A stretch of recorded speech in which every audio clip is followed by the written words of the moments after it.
Sullivan. 6 Jacksons ahead of us.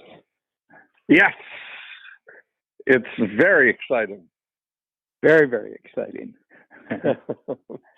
I'm telling you. For those who don't understand, a Jackson is a 10-minute achievement unit.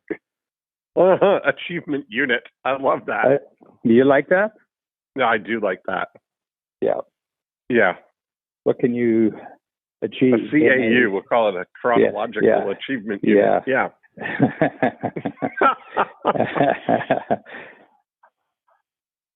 We've accomplished a lot.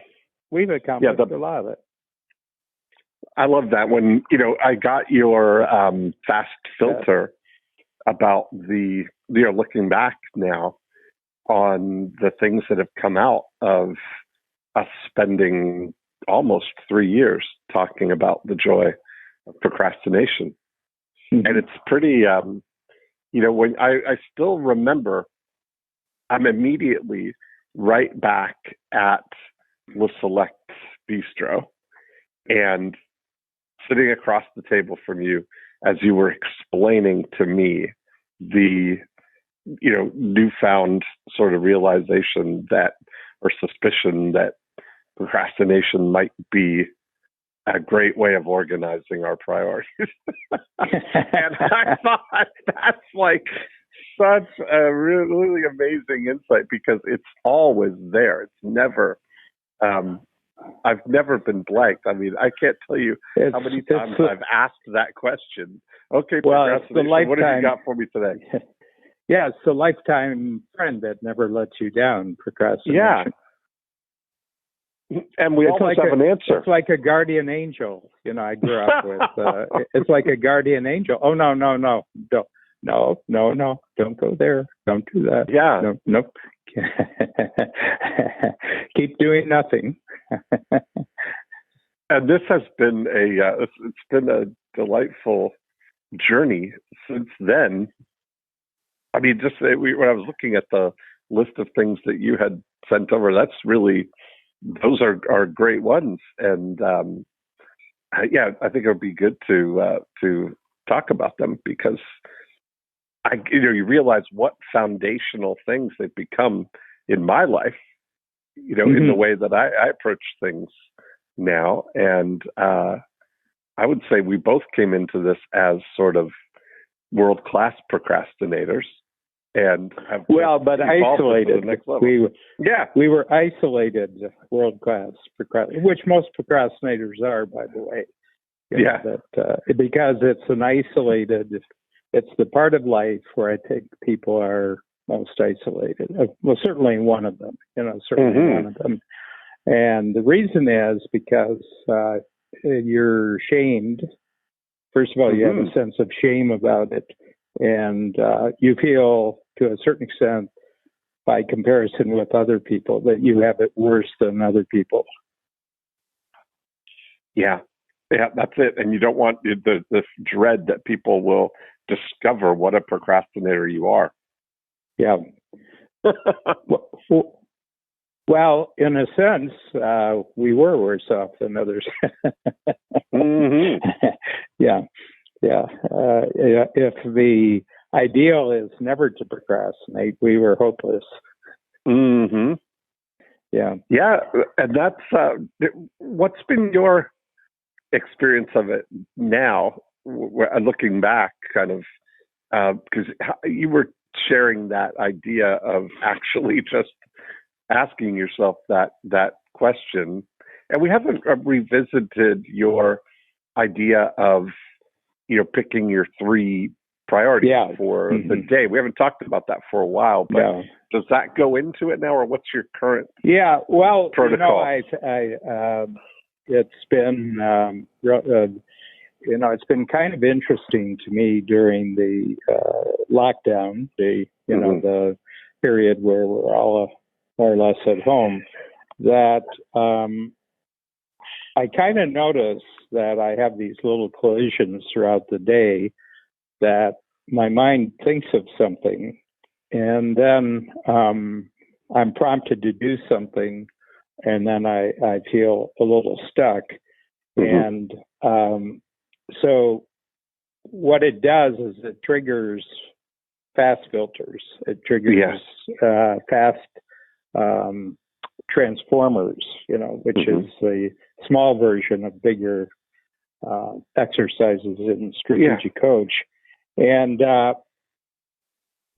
I've come to accept that that's probably been going on since day one when I was first born, and that it'll go on till beam up time, And so I've just accepted that that's kind of my daily activity, to see something that's bigger and better and be stopped and be told, yep, good goal, not your role. Right. Doing it is not your business. Right. The goal is totally your business. The achievement in the future is totally your business. The getting there is not your business. Yeah. And so, and the simplifier multiplier helps a great deal. And I don't think I would have ever come to simplifier multiplier if we hadn't gone through the past almost 3 years of Joy of Procrastination, because I began to see that there's kind of two groups of people in terms of what their goals are. And you and I share one, which is a simplifier. Our goal is to take complexity and get it down to something really simple, with the idea that other people would find this very useful if we did this. And then there's people who are take a simplifier and expand it out in the world. Yeah, and that would be our friend Joe Polish. Joe will take something simple and just get it out to everybody, Yes, exactly. And very generously. I mean, he always says it's so-and-so's idea and so-and-so's, he's got this really neat thing. And he's really, Genius Network is his formal structure for getting as many simplifiers. So I was noticing when I was there for 2 days last week that in case the police are listening, I was there on Zoom. I wasn't actually, of course. I wasn't actually there. Yeah, and I'm going to be there this week for 2 days. Yeah. Yes, and I was just taking note of all the speakers that the best ones were simplifiers. They were taking something we're all experiencing, and they said, here's an easy way to think about this. Here's an easy way to take this. And the ones who they weren't as immediately, what they were saying wasn't as immediately accessible to me because I'm a simplifier, were multipliers. And they said, hey, you can do this and this, and you can do this and this. Right. But it would require more work on my part than simply taking a simplifier. That's a non-starter, right? Exactly. Yeah, that's a non-starter. I'm immediately faced with a chasm. Oh, I'd like to get to the other side, but I need a bridge builder here. Yes. Yeah. Well, it'd be interesting for us to talk about this after you come back from Genius this week, because just see with every speaker that they have, is it a simplifier or a multiplier, and just kind of measure how eager you are to take advantage of it, or you say, I'll have to find out. I'll have to find somebody who can actually do this for me. Well, the interesting, dynamic that I see evolving in me is my awareness now of capabilities. Like just seeing, I look at the multipliers and I look at these things that everybody's talking about, and I'm really looking at them with the curiosity of what are they doing? What is possible with this? What is the outcome that they're able to produce without getting sucked into the how of it? And I'm not concerned about the how of anything. What I'm most concerned about is understanding that they know how to do it and what it actually is, because that's what's going to fuel my as I'm increasingly putting everything through my VCR filter, vision, capability, and reach, that I'm looking at being exposed to other people's capabilities to fuel my vision of how those capabilities can be deployed or combined or put out into the world through another reach, element. So it's really, I have endless energy for my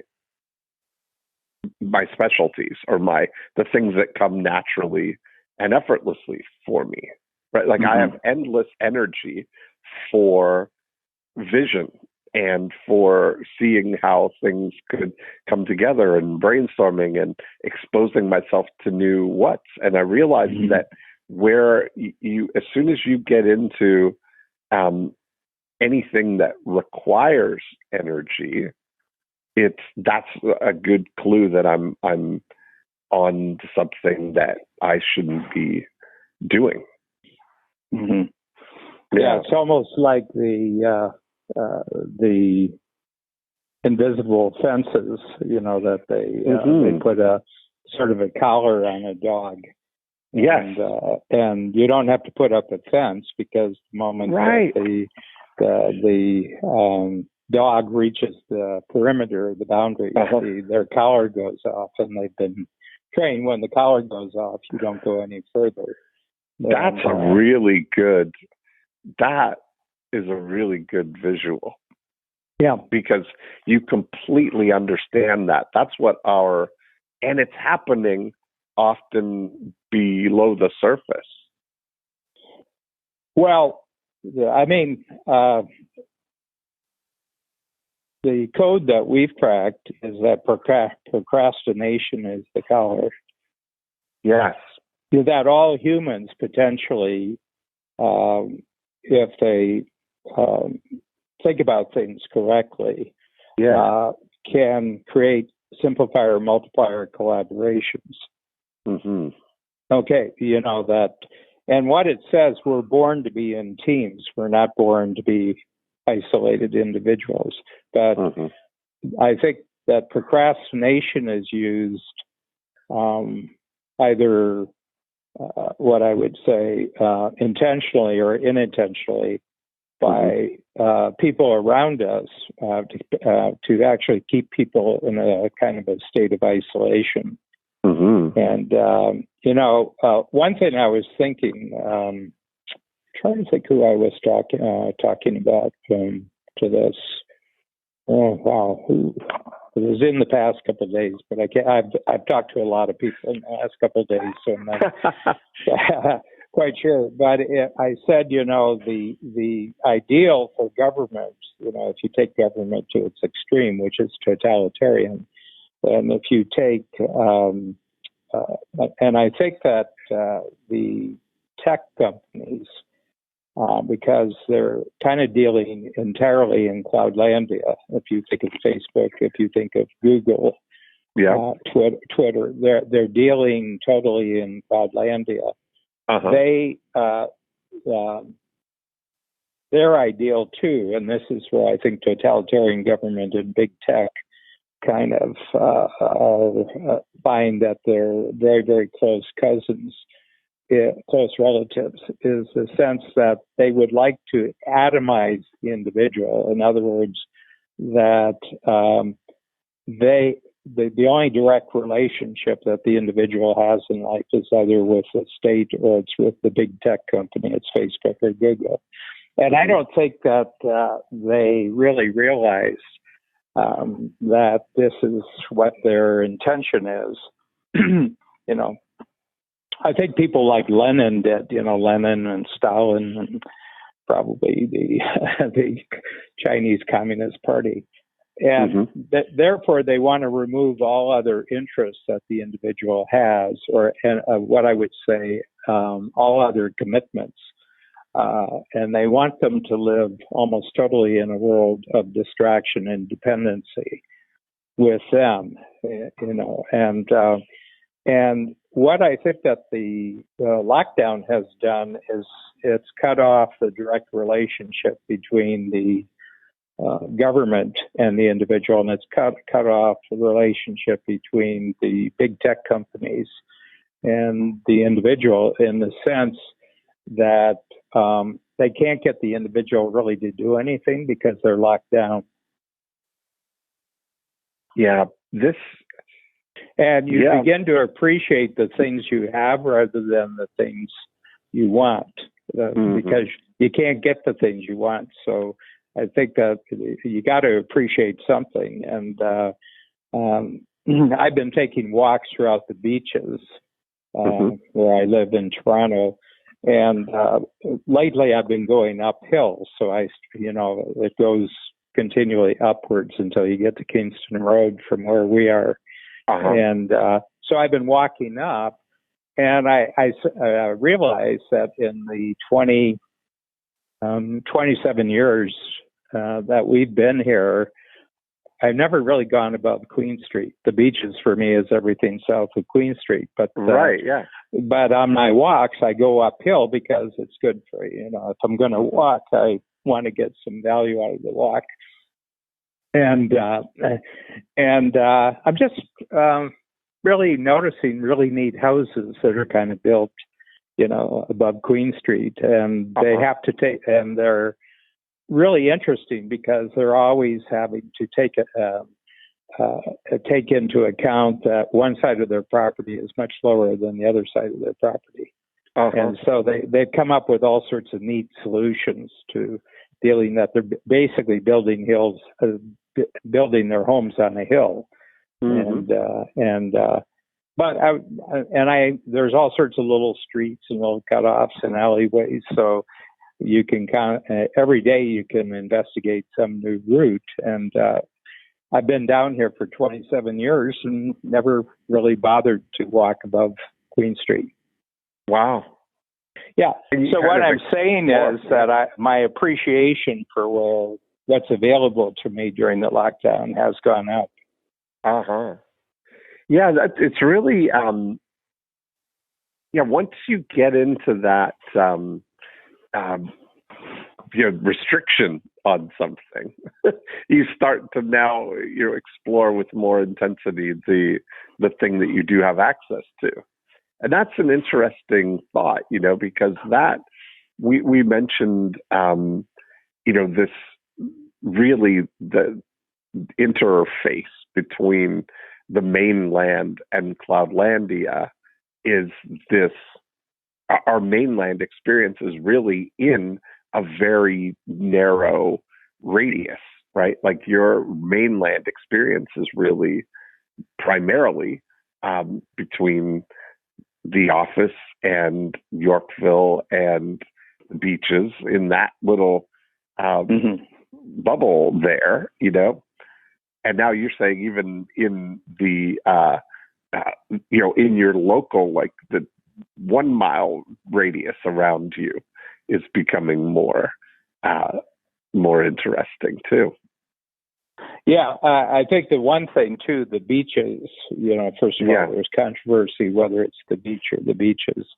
And, and then there's a real estate communication vehicle, they keep pushing north away from the lake when you can still consider yourself in the beaches, but it's very interesting because there's this sort of snooty notion that it's called the beach. The community is called the beach, exactly. And yet on the map, the areas north of Queen Street are really called the upper beaches. Upper beaches, And I says, well, how come it's the beach, but these are the upper beaches? First of all, there are no beaches north of Queen Street. That's funny. Yeah, but it's really interesting because you realize that there's a lot of, there's a lot of storytelling that goes on with with everything. There's a lot of storytelling, and if you get above Kingston Road, are you still in the beaches? It's kind of right. I'm sure some real estate companies are kind of pushing it north of, well, they'll build a condo where you can actually see the lake, probably, and that would constitute the beaches. Right. But the central point here is that I'm really appreciating the law. We have a fox, for example. We've acquired I've been a seeing fox. Babs posting pictures of the fox. Yeah. Yes, and he's made the squirrels in the yard much more alert.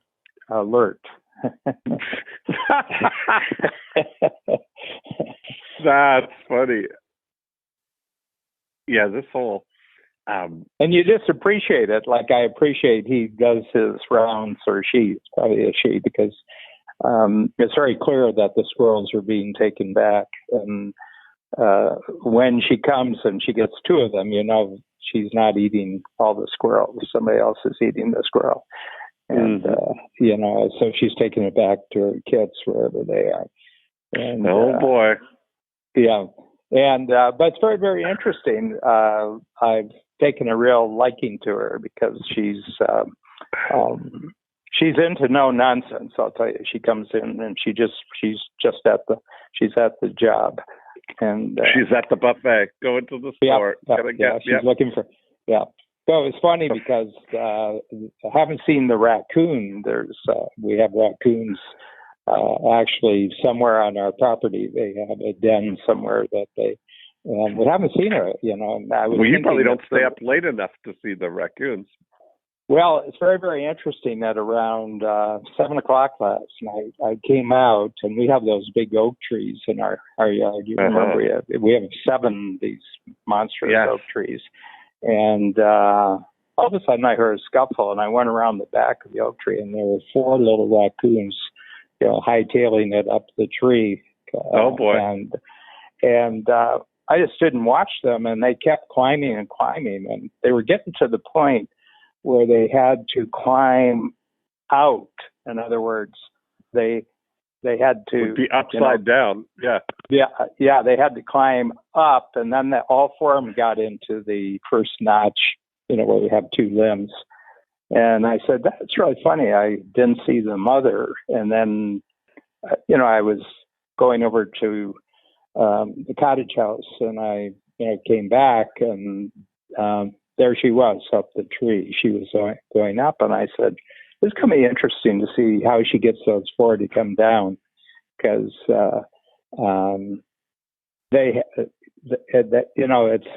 and it took her about a half hour to get all 4 of them down. And she had to get one, and she really manhandled the little guy. She just grabbed him and pulled him with her paws and got him out and got him placed where he had to hold on to the tree. Oh my goodness. And then she backed down the tree, and that little one backed down the tree with her. And then she just stayed down to let the other ones know that the first one got help, but the other 3 weren't going to get help. And it took about, I would say, it took her 15 minutes to get the first one down, and then the other 3 gradually. That must have been fun to watch. Yeah. Yeah, and I was thinking, God, boy, they must be tired. And I said, whoop, I forgot. This is just the beginning of the day for them. Right. Yeah. Because they're night workers. Did you have David Attenborough narrating your visuals? But I was just really, really interesting because this looked like the mother looked not very old, so this might be her first. And she was in a high learning curve there. She was really in a lot because she had to figure out how she's going to get those 4 down the tree. And it was very interesting. They were, I would say, 40 feet up anyway, 40, 45, 50 feet up. I wonder if raccoons procrastinate. We're the only people. We're the only species that. I think we're the only ones. We're the only ones. You know why I think pretty that is? Clear. Why? You know why I think that is? Yeah. We're the only species that can make commitments and keep score. I think that's probably true. There's no need for keeping score. I think I always say about the mice, right? The prime directives: get cheese, avoid cats. That's the whole day. Yeah. For example, I could immediately look at what she did, and I say, "Oh, if you got four, I guess they're called kits. I don't know what the little raccoons are called." But anyway, it takes 3 Jacksons to get 4 kits down from the tree. There you go. Because you're already measuring. I think we're measuring. We're the only species that measures and keeps score, and that's pretty clear. That our learning comes from projecting out in our imaginations, establishing a measurement that's better than what we have right now, and getting there and measuring how well we're doing. I don't think there's any other species. Because, first of all, raccoons, if it were true that raccoons could set goals and achieve them, commit themselves to achieve goals, they'd be a lot smarter now than they were 30 years ago. And I noticed no improvement in how smart. And animals don't improve. Animals don't improve as a result of their experience. I mean, they might, according to Darwin, they might reproduce differently. I think what the animals do, they pass their learning on through reproduction. That the ones this is really, what's interesting too is that they don't. When you think about, the animals don't have social pressures either. Of look at the size, look at the nut collection that Willie the squirrel has. That's there's no comparison, and how do we call it? Competition is, I don't know what that's the right word, but no comparison, I guess. Yeah. Survival competition, but not comparison competition. Right, exactly. And it's really, I mean, I'm, people, there's a part of, a certain aspect of what I would say political activism, which wants to make nature conscious. Like, for example, I call it CPC virus, the CPC virus. What's that? That's the Communist Party of China virus. Okay, the CPC So people virus. were saying, don't call it the Chinese virus, don't call it the Wuhan virus, that's racist. I said, no, it's the Communist Party of China racist. It's political. It's a political virus. And anyway, but the CPC virus, and they want to say that this is nature's getting even with us for all the pollution we're causing. And I said, well, it's an interesting story. I mean, everybody's got a story. If it gets you out of bed in the morning, I mean, each of us, you and me included, has a story that gets us out of bed in the morning, and we have other stories we tell ourselves to get through the day. Yeah. And I said, it's an interesting story, but it doesn't bear up very well once you start taking it apart. Yeah. Have you ever? I think nature just is, and we are kind of learning how not to get eaten by nature, but I don't think we know too much more than that. But I think that's it. Once we've gotten to the top of the food chain, we escaped the food chain, basically, and we're in this world where now we have an abundance that we can, above our survival things, we can move to make plans for the future and pursue a bigger, better future. Those are interesting Those are interesting things.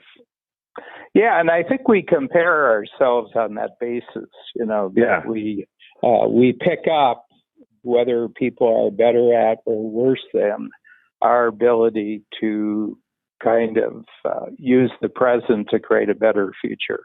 And it's totally unequal. I mean, there's not a basis for any kind of equality of people being able to do this. And the reason is you're comparing uniqueness. You're trying to compare one unique with another unique. And I think if you don't get a handle on that early in life is very unpleasant for you, because you're always feeling, resentment. In the gap. You're feeling totally in the gap, in the gap about it. And, and that's why it's so important for individuals to actually compare themselves today with where they used to be. Yeah. And then set goals for a future, so when they get to that future, they can measure backwards and see how much they've improved. Yes. Yeah. That's been the great, just a great frame. And I think it's the only thing that makes life enjoyable. Once you get outside of that, what are you measuring against? And you start measuring with others, then almost any bad thought can occur to you. Yeah. That's been the whole, like, when I looked at the, and this is one of the things that we've talked about, is my analysis in 1999 about how would I know I'm being successruffle. Yeah. And that brings it into the present, it's like. What was your ruler? You have your own unique ruler. That's right. Yeah. What anybody would put on their ruler wouldn't be the same as yours. That's exactly right. Yeah, that's exactly right. And I've been amazed, like, looking back, as I mentioned, in some of my old journals, and seeing the, when I look at it, really how durable those desires are. Like, when I look at the things of, I know I'm being successful when, I can wake up every day and say, what would I like to do today? That's really I don't see that getting old. It's been 20 years now, and then, but of course, what drives it is passive revenue exceeding my lifestyle needs. So that becomes the focus of that. But it's what a great measurement. Yeah. And that's what were all the measurements? What were all the measurements? So the big three that really came together were that, I can wake up every day and ask, what would I like to do today? Which is ultimately total time freedom, right? Yes. Freedom of time. Freedom of time. Yes. I mean, it's what you're saying, right? The first freedom. Yeah. Then the second is that I know I'm being successful when my passive revenue exceeds my lifestyle needs. Freedom of money. Freedom of money. Then the third is that I'm working on projects I'm excited about and doing my very best work. Freedom of purpose. Freedom of purpose. And then, when and my fourth is then there are no whiny people in my life. Yeah, my third one is freedom of relationships. Yes. Yeah, so that your measurement covers all four freedoms. Yes, and isn't that it's interesting, right? But that's the thing that when I look at it, as I look back at it now, that they are and were timeless statements. I look at that, there's not going to be a time that I'm going to prefer not waking up and saying, what would I like to do today? I mean, where it's like, I don't want anybody else to tell me what I have to do today, right? I mean, that's the interesting thing. I'm never going to want that. Then the but the one that really drives it for me is that I'm working on projects I'm excited about and doing my very best work. And those elements are, who would not want to do those things, you know? Yeah, and then if you just add the who, not how to that, these projects are beyond my house. You know, these projects are beyond my house, so it's going to have to be other people's house. Yes, I like that a lot. Like as I go through that's you know, ultimately the metaphor, the life metaphor that I had then was that I wanted to live my life like an artist with a $50,000 a month trust fund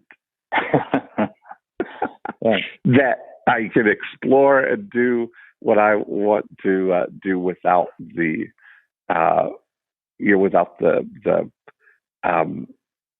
financial pressure of having to compromise or do something that I don't want to do, you know?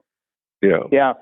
Really interesting when you think about artists, you know, like, you know, and, you know, the great artists, you know, names come up who are the great artists, and you come up with Leonardo, you come up with Michelangelo, you come up with Shakespeare, you know, and, you know, there's probably a top 10 somewhere. And the thing that immediately comes up, well, how was it that they were able to support themselves? You know, how, and the word patron comes up. Patrons, exactly. They had patrons. Okay. So what happens around 200 years ago is the aristocratic class that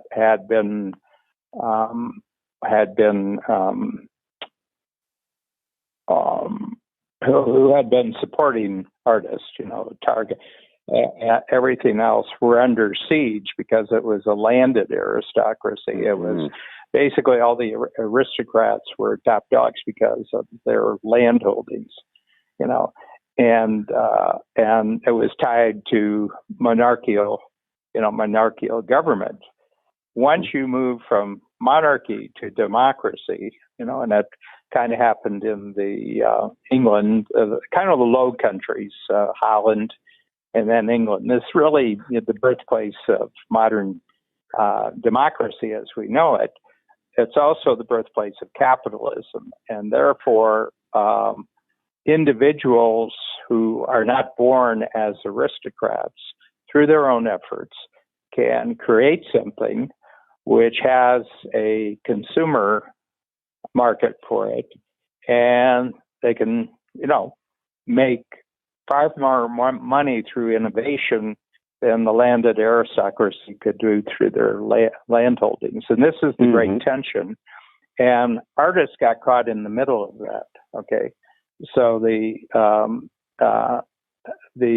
what happened is that these aristocrats, after a while, lost power in society, and they lost cash flow. And they couldn't afford the artists. So the artists were kind of abandoned by the aristocrats, and the new entrepreneurial class could care less.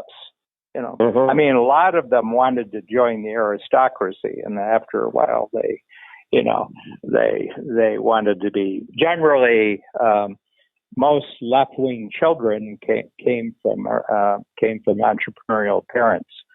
And I'm just looking at, Steve Jobs' widow is now a complete lefty, using like $20 billion to, fund left-wing magazines. And the children of entrepreneurial, and I suspect Steve Jobs, I don't know what his offspring are like, but Mark Zuckerberg, for a fact that his daughter is going to be a huge left-wing political activist, and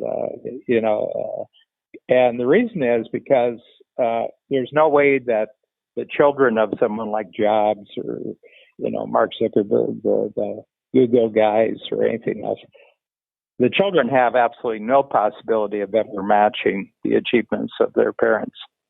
Right. That's true. they go the opposite. So they go in the opposite direction. And so it's very interesting. But artists got caught in the middle there, and they began to petition government to be the patron. Oh, that's interesting. I didn't realize that. Yeah, and so what were their politics? What they wanted is the constant expansion of government, and like the Canada Council, the National Film Board, and the right. The Council for the Arts. Yeah. To replace the aristocrats who used to be their patrons. That's amazing. I didn't realize. Well, it's funny. It's funny when they issued the PPP loans. Like they're not they're loans and then just outright grants, like $2 trillion worth. Yeah. That the Kennedy Center in Washington D.C. got $23 million. And wow. And they got the $23 million one day, and the next week they laid off 80% of their staff. And who got unemployment insurance from the government.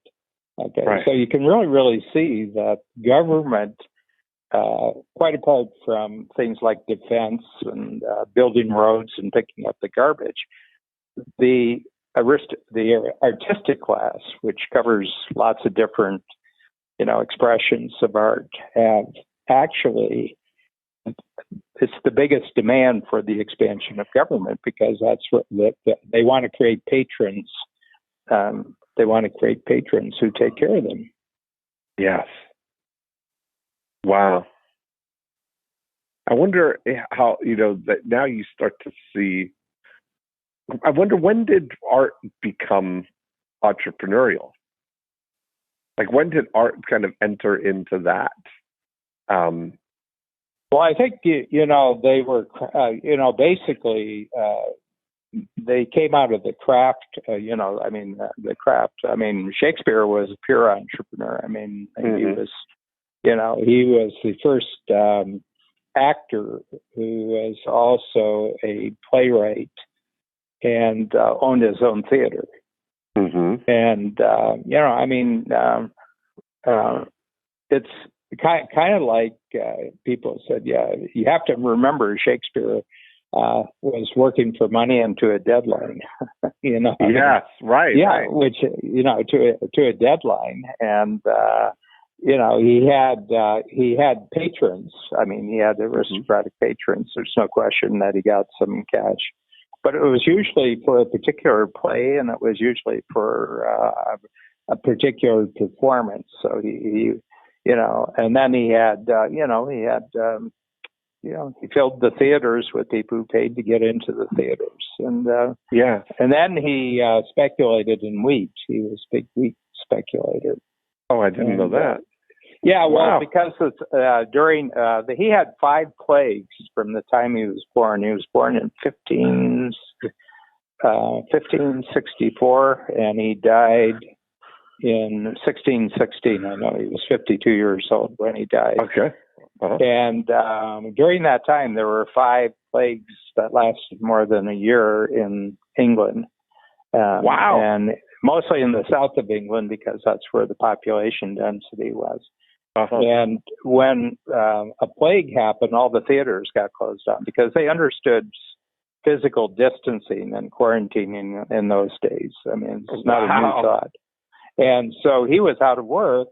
And so to offset this, he used his earnings during the good years to stockpile wheat. And then he sold wheat during the plagues, because a lot of the crop failures and everything happened at the same time. Yeah, and right. So he had this, when passive income is bigger than my lifestyle. Right. That's right. That's what he had. That's good. And and then when he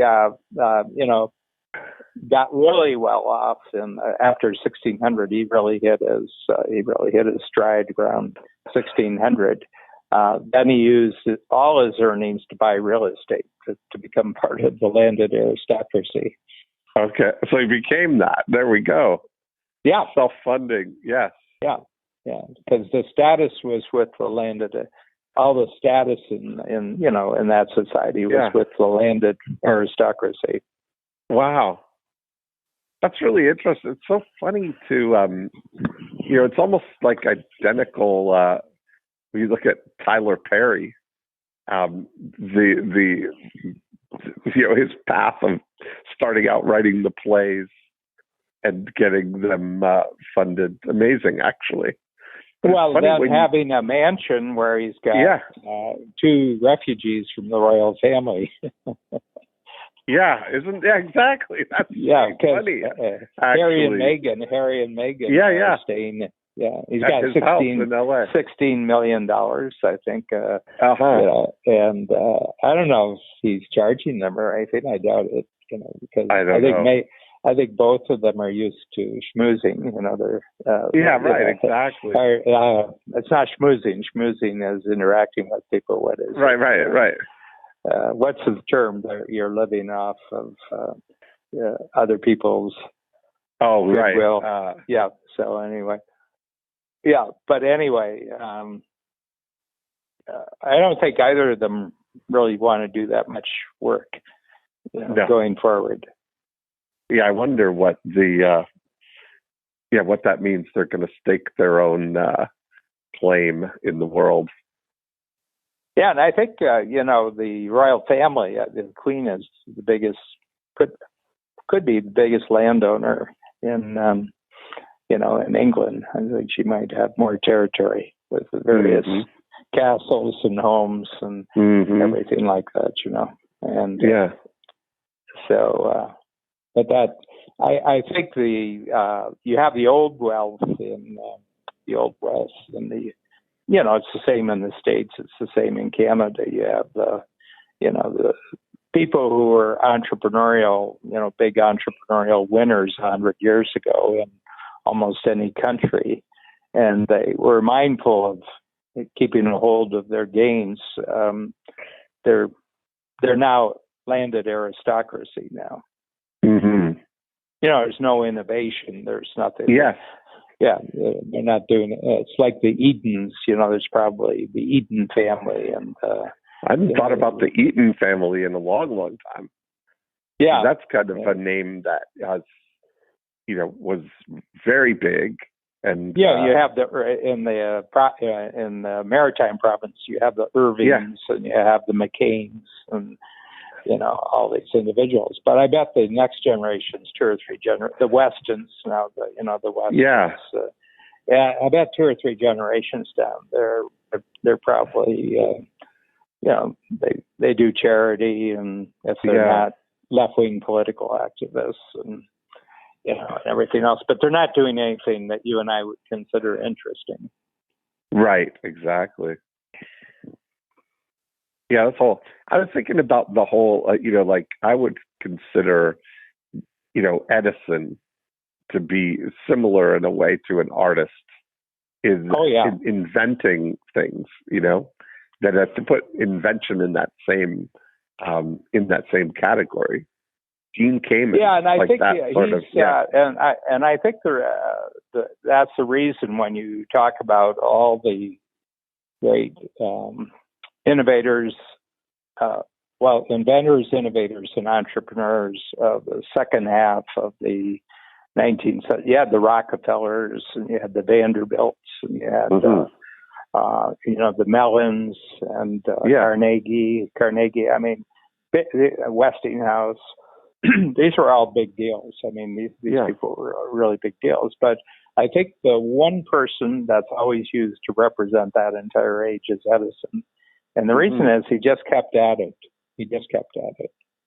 And I wonder, there's an interesting thing that if you take, the whole Tesla and Edison sort of comparison, right, as if they were contemporaries, and you think about simplifiers and multipliers, that, it's really Edison was either surrounded by multipliers or was a multiplier. Mm-hmm.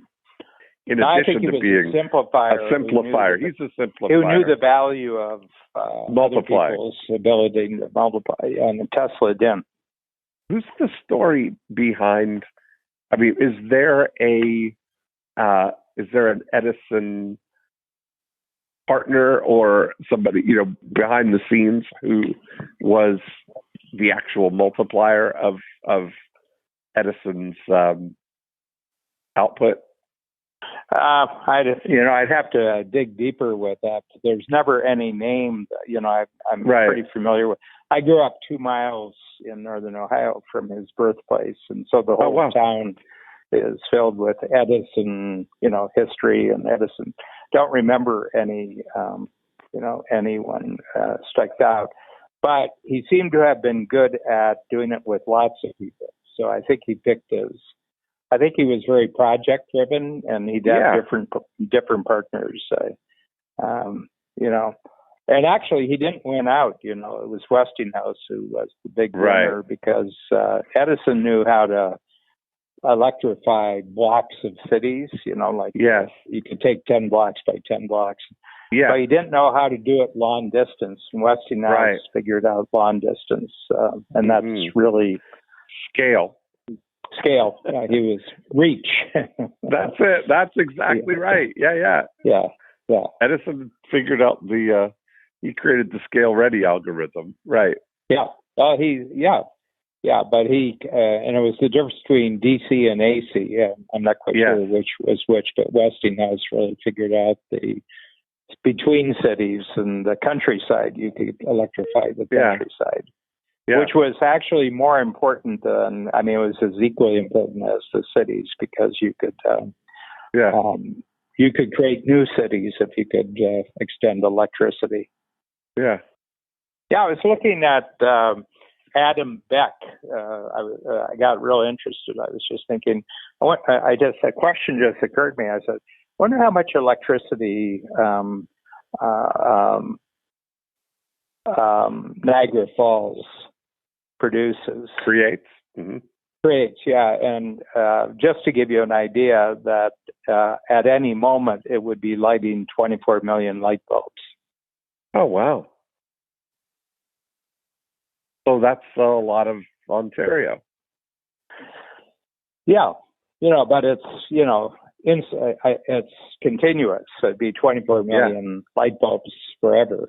It'd be 24 million 24 hours a day, 365 days. Well, light bulbs don't go for all that distance, so you could use it for toasters. You could use it for exactly. all sorts of other Teslas. You could do it for all sorts of things. And nobody ever talks about Niagara Falls. And when people talk about renewables, renewable, they include Niagara Falls. And there's 3 generating stations in Niagara Falls, 2 on the Canadian side. By far, the Canadians pull far more electricity out of Niagara Falls than the Americans do. And it's just the way the falls are configured that you get more burst. But I said, why don't you include Niagara Falls? And I said, and when you look at renewables, say renewables are now 23%. Well, 17% of the 23% is actually dams and generating stations on dams that have been in place for 60 or 70 years that, like Boulder Dam, Hoover Dam, all those dams. They create incredible amounts of electricity, and but they're not new, and like windmills and solar panels, minute the amount that they actually create. Yeah, that's there's an interesting thing too. When was the last time we did anything on the scale of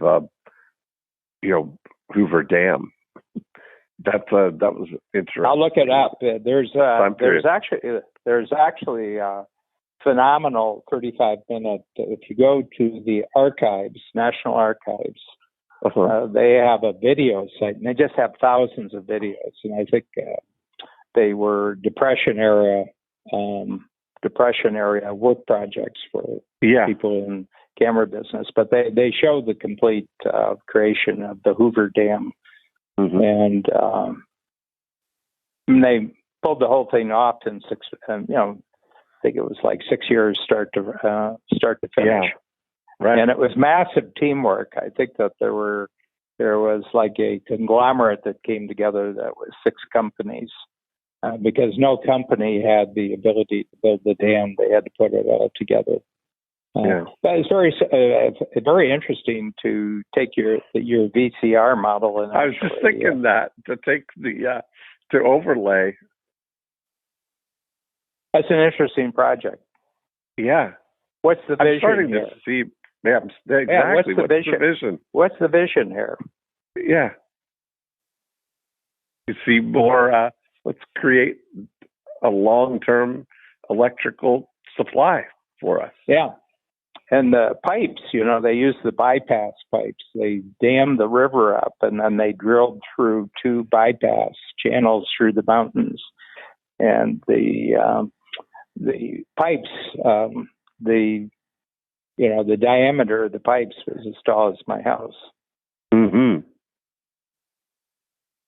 Yeah, so they had to build the bypasses, and then when they dammed up the river could still go through the bypasses and go down. And then at a certain point, they covered up the bypasses, and then the river. They built the dam, and then they cut off the bypasses, and all the flow went through the dam. Very fascinating. And they had to invent all sorts of things because, Well, it's funny because that's as we talk about the procrastination is the ever-flowing river. That comes through where we can depend on it. And that's a really good analogy, because the concepts we've created over the last 3.5 years are like dams. We're getting electricity out of the dams, like the first of all, that procrastination is a good thing. Well, that's a big dam. What if we started harnessing procrastination this? gives us energy instead of shame. Yes. Yeah. And the Who Not How, big dam generating station, Cloudlandia versus the mainland. That's a big dam. I agree. Jackson units, Jackson achievement units. That's a big one. VCR is a big one. And everything. Yes. And that's what concepts are. I think concepts are dams on the river experience that generate energy. Yes. Yeah, that's a nice analogy, actually. I think it really is, because when you start looking at now, you're just tapping into it, right? Because the energy is there. This is giving it some. You're diverting it through a organized. And raccoons, foxes, and squirrels don't have that. That's true. That's true. Oh, that's so funny. Well, I think this is great. I think maybe the next time would be great to talk about these time units, the Jackson units, and this idea of because I've used those a lot now. Just looking at the currency of time, that whole thought was stimulated by our conversations of looking at even the concept that we talk about of creating Hood Up hours, 1,000 Hood Up hours. That concept of thinking about my time as units, of asset units, that I am in the business of allocating. There was some really amazing realizations that came from that. Yeah, it's very interesting. One of the chapters in the Who Not How book, this is the one that is for October. So that's the main book comes out. But there's a guy named Paul Heiss, and he's from Milwaukee, but he has 3 factories in China that make machine components for big, like Peterbilt, the big trucks and Caterpillar. Yeah.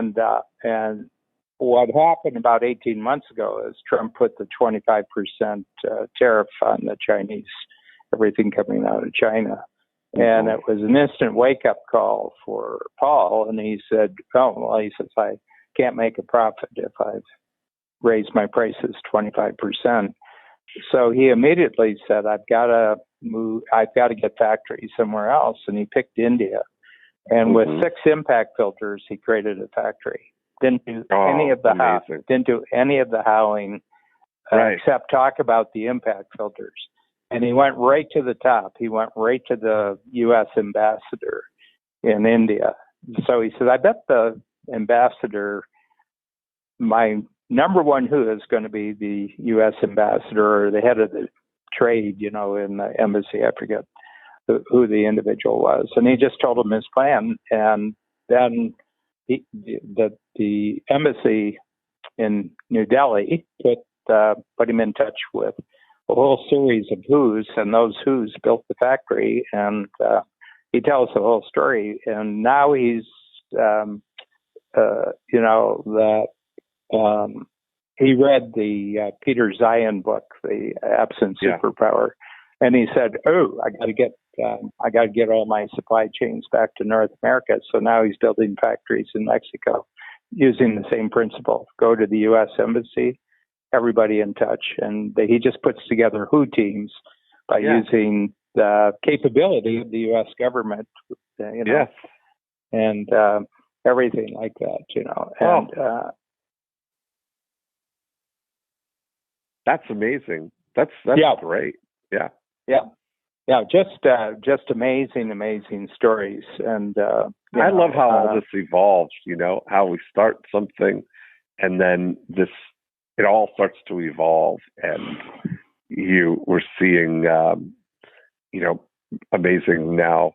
I don't know what you call them, protocols for doing these things that become best practices, different ways of thinking about them. But you think about the impact filter, the baseline of that. I mean, that's really all the every vision starts with the impact filter. Yep. Great way to.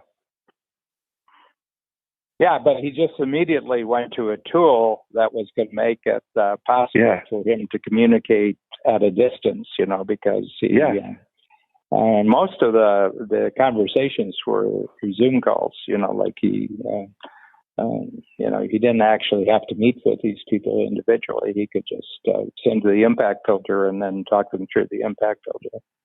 And the impact filter, gave the vision, and then he started accumulating the capability, and that gave him reach. Yeah.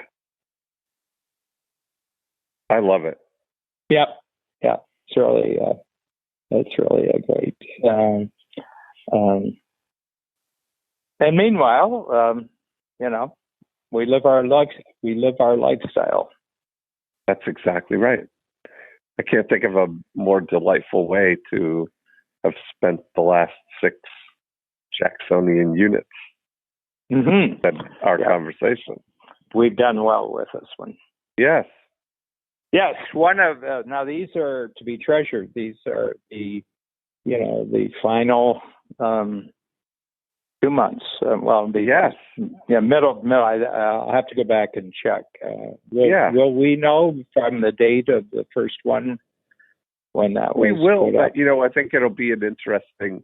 I think we'll probably we have a couple episodes that are not up yet, so we may get to. Around, 90. We may get to. We're past 90 now. Oh, are we? Okay. Yeah. So we may get. We get very close to 100. This is fantastic. Time well spent. Absolutely.